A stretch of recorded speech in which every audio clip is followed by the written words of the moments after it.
दिल्ली विश्वविद्यालय की gate number 4 पर पिछले 16 दिनों से धरना चल रहा है।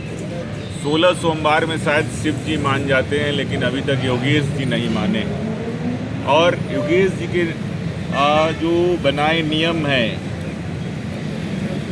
उनका खामियाजा उन वर्गों के लोगों को ज़्यादा हो रहा है जो बहुत मेहनत से पढ़ लिख कर और दिल्ली तक पहुंचते हैं। दिल्ली पहुंचना एक ख़ास किस्म के संघर्ष की तरह होता है। जो लोग इलाहाबाद, जो लोग पटना, जो लोग जबलपुर या जो लोग जयपुर या राजस्थान से दिल्ली आते हैं, वो किन संघर्षों के साथ यहाँ तक पहुँचते हैं, और जब वो यहाँ पहुँच करके कुछ सफलता हासिल कर लेते हैं तो उस सफलता का परिणाम क्या होता है।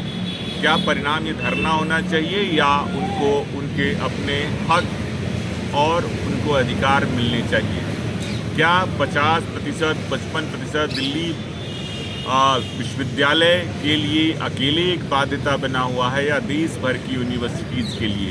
देश भर की यूनिवर्सिटीज़ में या जो विश्वविद्यालय अनुदान आयोग है उसने कुछ सोच समझकर ही 50 और 55 जैसे नियम जो है बनाए होंगे, लेकिन इसको अपने हिसाब से तोड़ना मरोड़ना और अपने अकॉर्डिंग चलाने की वजह से जो ये लोग दूर दराज से आए हुए लोग या जो दिल्ली के ही कोने कोने से आते हैं, ऐसा नहीं है कि दिल्ली में हर व्यक्ति समृद्ध है या दिल्ली में रहने वाला हर व्यक्ति आर्थिक रूप से सबल और मजबूत ही है।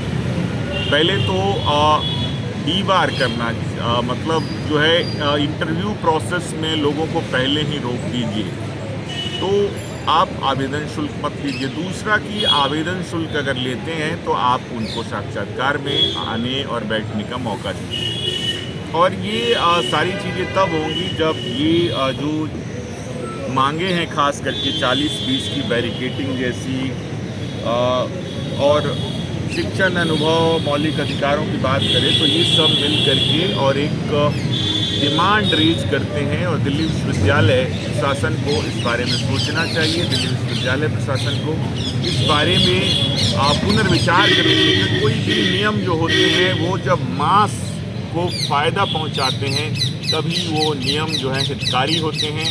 यही संविधान कहता है, यही एक कल्याणकारी राज्य की अवधारणा भी होती है। और यही कल्याणकारी जो स्टेट है वो अपने नागरिकों की सुरक्षा के लिए तरह तरह की चीज़ें लाती हैं, न कि उनको रोकने के लिए बल्कि उनको आगे बढ़ाने के लिए।